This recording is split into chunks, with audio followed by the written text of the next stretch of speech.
I found that nothing in life is worthwhile unless you take risks. Nothing. Nelson Mandela said, "There is no passion to be found playing small and settling for a life that's less than the one you're capable of living." Now, I'm sure in your experiences in school and applying to college and picking your major and deciding what you want to do with life, I'm sure people have told you to make sure you have something to fall back on. Make sure you got something to fall back on, honey. But I never understood that concept, having something to fall back on. If I'm going to fall, I don't want to fall back on anything. I want to fall forward. I figure at least this way I'll see what I'm going to hit.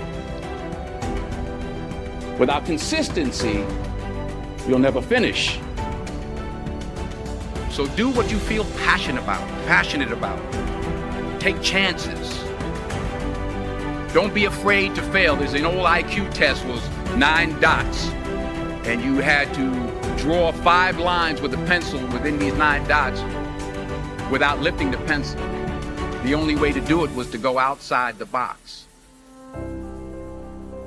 Don't be afraid to think outside the box. Don't be afraid to fail big, to dream big.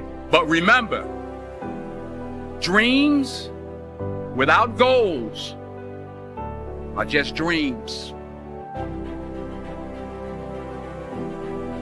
Reggie Jackson struck out 2,600 times in his career, the most in the history of baseball.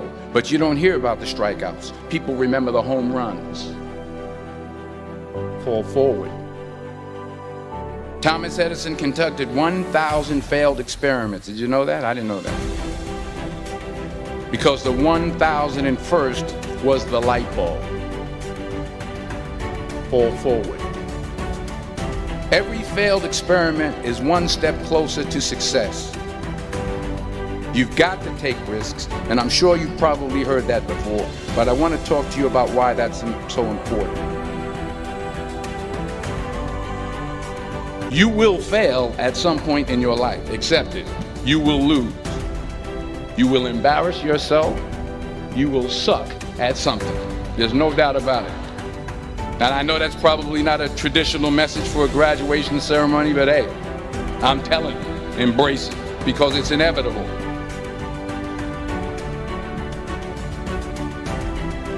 In the acting business, you fail all the time. Early on in my career, I auditioned for a part in a Broadway musical. Perfect role for me, I thought, except for the fact that I can't sing. I didn't get the job. But here's the thing. I didn't quit. I didn't fall back. I walked out of there to prepare for the next audition, and the next audition, and the next audition. I prayed. I prayed. And I prayed. But I continued to fail, and fail, and fail. But it didn't matter, because you know what? There's an old saying, you hang around the barbershop long enough, sooner or later you're going to get a haircut. So you will catch a break, and I did catch a break. Last year, I did a play called Fences on Broadway. But here's the kicker. It was at the Court Theater. It was at the same theater that I failed that first audition 30 years prior. The point is, every graduate here today has the training and the talent to succeed. But do you have the guts to fail? If you don't fail, you're not even trying. I'll say it again. If you don't fail, you're not even trying.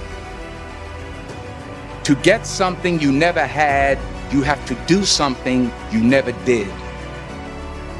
So imagine you're on your deathbed, and standing around your deathbed are the ghosts representing your unfulfilled potential.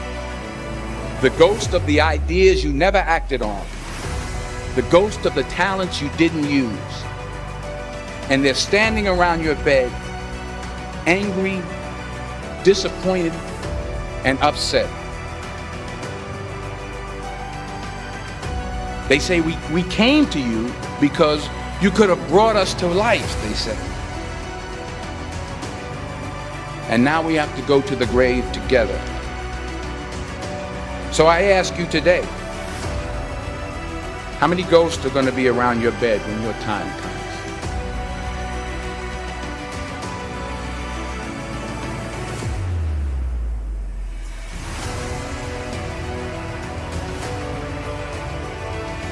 I just got back from South Africa. It's a beautiful country, but there are places there with terrible poverty that need help.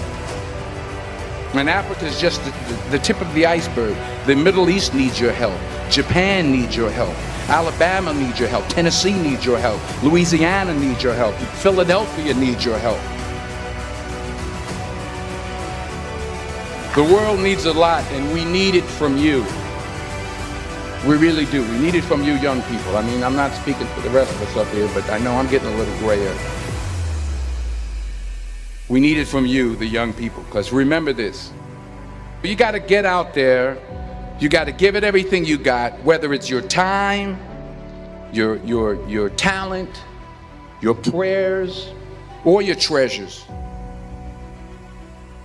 What are you going to do with what you have? I'm not talking about how much you have. Some of you are business majors. Some of you are theologians, nurses, sociologists. Some of you have money. Some of you have patience. Some of you have kindness. Some of you have love. Some of you have the gift of long suffering. Whatever it is, whatever your gift is, what are you going to do with what you have? All right, now here's my last point about failure. Sometimes it's the best way to figure out where you're going. Your life will never be a straight path. I began at Fordham University as a pre-med student. I took a course called the cardiac morphogenesis. I couldn't read it, I couldn't say it, I sure couldn't pass it. So then I decided to go into pre-law, then journalism. And with no academic focus, my grades took off in their own direction. I was a 1.8 GPA. And the university very politely suggested that it might be better to take some time off. I was 20 years old. I was at my lowest point. And then one day, and I remember the exact day, March 27th, 1975, I was helping my mother in her beauty shop. My mother owned a beauty shop up in Mount Vernon. And there was this older woman who was considered one of the elders in the town. And I didn't know her personally, but I was looking in the mirror, and every time I looked at the mirror, I could see her behind me, and she was staring at me. She just kept looking at me. Every time I looked at her, she kept giving me these strange looks. So she finally took the dryer off her head and she said something I'll never forget. She said, "Young boy, I have a prophecy, a spiritual prophecy." She said, "You are going to travel the world and speak to millions of people." And in the years that followed, just as that woman prophesied, I have traveled the world and I have spoken to millions of people through my movies. Millions who up till this day couldn't see me, who up till this day I couldn't see while I was talking to them, and they couldn't see me, they could only see the movie. They couldn't see the real me. But I see you today, and I'm encouraged by what I see. And I'm strengthened by what I see. Because taking risk is not just about going for a job. It's also about knowing what you know and what you don't know. It's about being open to people and to ideas. The chances you take, the people you meet, the people you love, the faith that you have, that's what's going to define you. Never be discouraged. Never hold back. Give everything you got. And when you fall throughout life, remember this: fall forward.